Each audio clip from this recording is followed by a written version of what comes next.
Hello everybody, welcome back to our Kate Middleton and the Queen channel.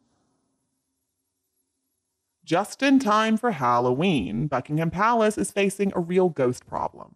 But unfortunately, it is not the ghost of the Queen Mother coming back to get her favorite cocktail shaker.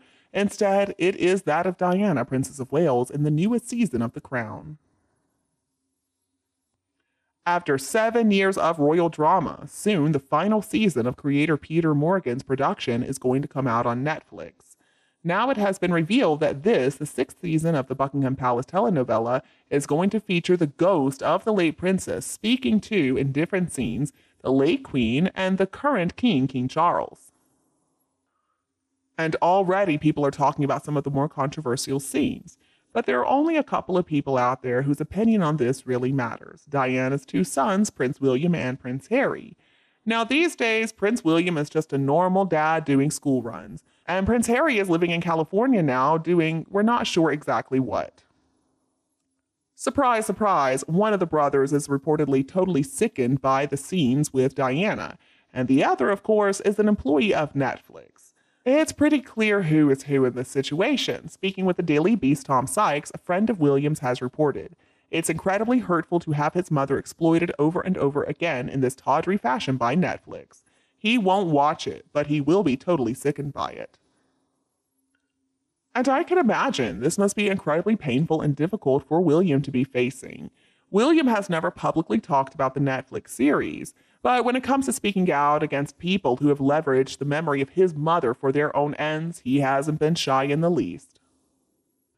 Just think about what happened in 2021. He released that video statement after the BBC's Dyson report found that journalist Martin Bashir had tricked Diana into giving that infamous 1995 Three of Us in the Marriage interview. He criticized the interview. He said that it created a false narrative, and he said that it should never be aired again. And what about Harry? Well, it seems like Harry, compared to his brother, isn't bothered by any of this. As if the royal brothers didn't already have enough to disagree on, now we can add this Netflix series to the very long list. It's also important to remember that Meghan and Harry rely on Netflix for a paycheck.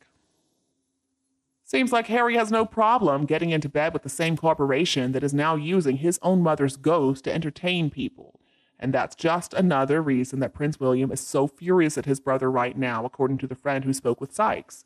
The pal told the Beast William is angry about a lot of things in connection with Harry. His decision to work with Netflix, who have ruthlessly exploited the family, is certainly one of them. We know Harry's got a temper on him, but it looks like he doesn't care that Netflix, over and over again, has taken the lives of his family members, and even himself in this latest season, and turned them into entertainment. In 2021, he even stood up for the show, saying it gave a rough idea of the demands of putting duty and service above family and everything else. He said, "I am way more comfortable with The Crown than I am seeing stories written about my family or my wife." He said that The Crown is obviously fiction, take it how you will. Now, in 2020, his uncle, Earl Spencer, shared a completely different opinion. He said, "The worry for me is that people see a program like that and they forget that it is fiction. I find Americans tell me they have watched The Crown as if they have taken a history lesson. Well, they haven't." More recently, in January of this year, The Late Show's Stephen Colbert asked Harry whether he watches the show and fact-checks it.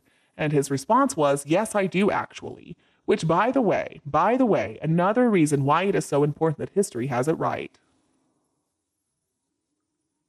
Even though Harry has had a big problem with the press using his own life to make money, he has a very laid-back attitude when it comes to the crown. So let's just take a break here and imagine for a minute how Harry may react to the Diana Ghost situation if he and Meghan didn't have a whole lot of money on the line. Would we be seeing such a casual approach to this series? Ever since Megxit, Harry has made a career out of taking on Fleet Street, alleging phone hacking and unlawful information gathering. He claims that he and Meghan are trying to fight disinformation and misinformation, trying to reduce the damage from social media, especially on young people. Considering all this, if Harry and Meghan were not so closely connected with Netflix, if that corporation hadn't already paid them tens of millions of dollars, in another world, would Harry be right now taking a vocal stand against his mother's memory being used like this? I don't think there's any way we could ever answer that question for sure. Because let's be real here. Harry, by signing that deal with Netflix, basically made it so that he cannot say a thing about the company, even though they are using his late mother's memory in a really disgusting way. It's now been a little over 3 years since Meghan and Harry signed with Netflix, and during that time, they have produced 3 separate series. And when it comes to viewing figures, really only one of those series did well. And it's not the one about leadership, it's not the one about Invictus Games. You know the one I'm talking about.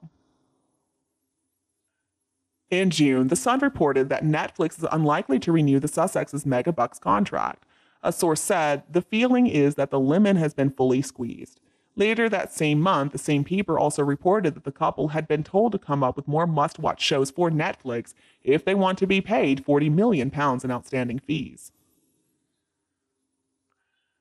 We have only gotten the vaguest of details about what Meghan and Harry might be working on now. In August, Page Six came out with a report claiming that the company had spent $4.75 million on buying up the rights to the best-selling book Meet Me at the Lake for Meghan and Harry to adapt for the big screen, but no official announcement has ever been made. We've also heard reports that Harry's considering making a documentary about conservation in Africa. And that sounds like a project that would be maybe a little boring, but overall okay. And I would guess if it goes ahead, the end result would be touching. It would feature many shots of Harry stroking some elephant trunks, and the whole thing would be watched by not many people. Regardless of what the relationship between Meghan and Harry and Netflix is like right now, one additional consequence of Meghan and Harry's deal is that reportedly it has added another wedge to the pile of other wedges that now stand firmly between Harry and William. So the obvious question is, has it all been worth it? Well, maybe Harry would say yes. Maybe Harry and Meghan, since they have told their story again and again and again, maybe they really are satisfied with where they are in life. Or maybe not. Maybe at this point, after trashing his own family and after trashing his own reputation, maybe Harry is beginning to feel a little bit of regret. He's lost a lot. Now, how can he possibly repair everything that has been broken? The truth is, he probably can't. And I'm sure that on some level, he's got to realize that. And you, what do you think about them? Please tell me your opinion below in the comments. If you think my video is useful, don't be afraid to like and share it with your relatives and friends who would enjoy it as well. And don't be afraid to subscribe to Kate Middleton and the Queen channel to get more updates in the future. Thank you so much for watching, goodbye, and I'll be back to see you tonight.